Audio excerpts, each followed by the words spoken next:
One of the most important concepts in mathematics is knowing something known as the degree.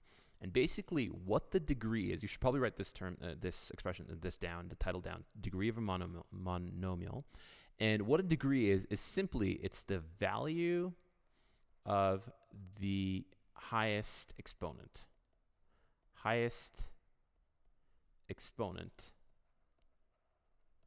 Now, I'm going to go over simple monomials where we only have one variable, but later on I'll explain what happens when we have multiple variables. So anyways, let's just start this. So say for example, I have a monomial which is 4x cubed. Now, the degree is the value of the highest exponent. So in this case, we're not concerned with the coefficient. We're not concerned with 4 at all. The variable is x, and we're concerned with the exponent of x. So in this case, we have a degree 3 monomial. All right? What happens if we have something else? So let's say we have 4x squared. So in this case, again, we're not concerned with the coefficient, just the exponent. So in this case, we have degree 2, because that's the highest, that's the value of the highest exponent.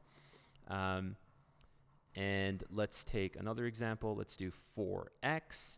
And if you recall what I said earlier, there's a silent 1 over here. We don't have to write that 1, but it's understood there's 1. So what is the value of this exponent? It's 1. So therefore, we have degree 1. Now, what happens if we just have a constant, where we have just something like 4?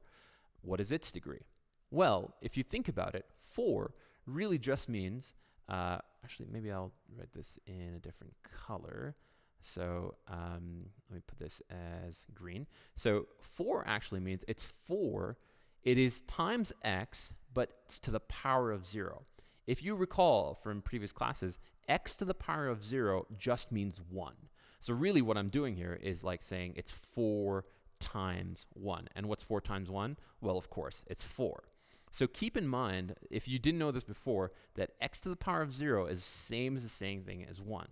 So now this becomes a little bit easier to decipher. Again, so if we look at simply this expression,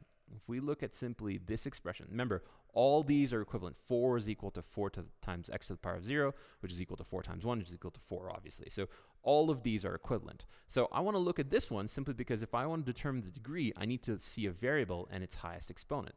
Well, if we look over here, the highest exponent is 0. So for a constant like this, the degree is simply 0. So the degree is 0. So in fact, any constant has a degree of 0. So say, for example, I have the number 256, right?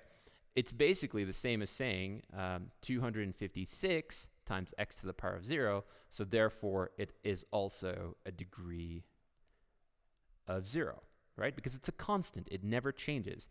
Let's say, for example, I have a number like a million. A number like a million, too. Again, there's no variable, so therefore, its degree is simply 0. It's very, very important that you understand the concept of a degree. And in the next video, we're going to go over what happens for polynomials. How do we determine the degrees of polynomials?